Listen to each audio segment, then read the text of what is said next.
Welcome to my channel. दा आङो नोंथांमोननो खिथानो नागिरदों कारेन्टनि मिटारखौ माबोरै नायो।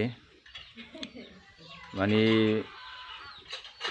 गोबाङानो मिथिया, गोबाङानो मिटार रिडारफोरखौ रायो कारेन्टखौ माने मिटारखौ सेरलाबायनानै बुरजा लांदों, बिला बुरजा जादों होननानै। खिन्थु बिदि नङा, मिटारखौ बाहाय सेरनानै माने कारेन्ट बिलखौ बारा खालामनो हाया, मिटार नाम्बारखौ चेन्ज खालामनो हाया। बेखौ खुलिजोबथारोबासो आरो बिदि खुलिजोबो हमजायो। ओंखायनो माने नों रोङोब्ला खिन्थु मिटार रिडारा भुल लांदों ना मादों, बिला थिग जादोंना जायाखै बेखौ हमनो हायो। ओंखायनो दा बेखौ नायनाया मोजां। दा ओंखायनो नोंसोर नायदो, नायनानै सोलोंनानै ला। माने बहुद इम्पर्टेन्ट बेयो। नैबेनो जाहैबाय जोंना मिटारा। दा बेखौ जों नायनोसै रिडिंखौ मारै नायो। नैबे जाहैबाय सेरग्रा। दा नायदो माबायदि नुयो, मोजां नुवालै मथा मथि। नायनायनि सिगां मोनसे खिथानोसै आङो। बेवहाय बहुद बुस्थु ओंखारो, डेट ओंखारो, टाइम ओंखारो, भल्टेज ओंखारो, कारेन्टनि एम्पियार ओंखारो, KWH ओंखारो। जोंनो नांगौ अनलि KWH। KWH आ मोननै रोखोमनि ओंखारो। मोनसे जाहैबाय नोङो दा जेनेबा नायदों दासिम बेसेबां इउनिट ओंखारगोन मिटार लागायजेननायनिफ्राय बेखौबो नुगोन। आरो मोनसे जाहैबाय बिल बानायग्रा। बे जाहैबाय मास जोबनायनिखौ बाहाय नुयो, मास जोबनायनिखौ। बे जाहैबाय बिल KWH, बिनिफ्राय 1 बिदि थायो बिल KWH। दा नायलांदो।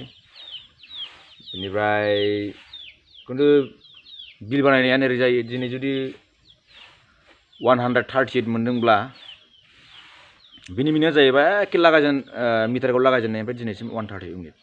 बिला खनसेबो जायाखैबा दिनै खनसेनो जागोन 130 इउनिटनि। ओमफ्राय जुदि बिला जाबाय थाखाबायब्ला, थांनाय मासाव 100नि जाखाबाय जेनेब्ला, अब्ला दिनै जुदि मिटारखौ नायोब्ला दिनै जेनेबा 138 मोनदोंब्ला, थांनाय मासाव 100 जाबाय, दा 138 जाबाय।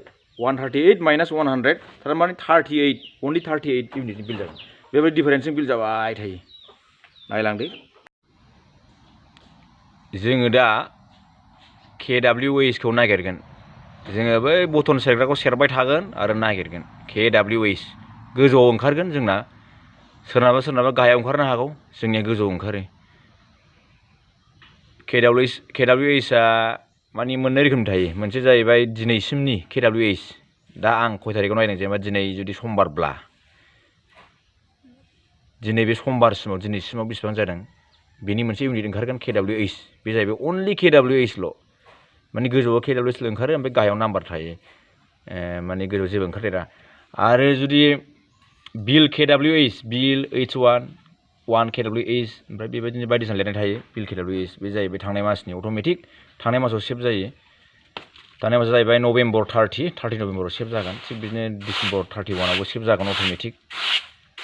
दा आं मोननै रोखोमनि खिथानोसै। सोरबा मिटार रिडारा थांनाय मासनि माने मास जोबनायखौ लायो। मास जोबनायनिखौबा बिल KWH खौ नागिरनांगौ। बा दिनैनिसिमखौबो लानानै बानायो। थेवब्लाबो आं देखायनोसै जायखिजाया मोननैखौबाबो।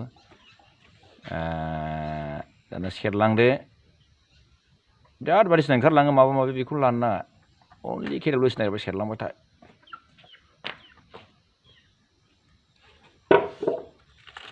नैबे जाहैबाय बिल KWH। बे जाहैबाय थांनाय मासनि 30 नभेम्बरनि 128 थांनाय मासाव सावदों। आरो सेरलांबाय था। नैबे जाहैबाय अनलि KWH अनलि। बे जाहैबाय दिनैसिम 133 इउनिट। मिटार लागायजेननायनिफ्राय दिनैसिम 133 इउनिट। मिटारखौ बेबायदिनो नायो। नोंथांमोना नायदो, नायनानै मोजाङै सोलोंदो। बुजियाखैब्ला कमेन्ट्स बक्सआव लिरनानै हर, आं फोरोंगोन। बबेहाय प्रब्लेम मोनदों।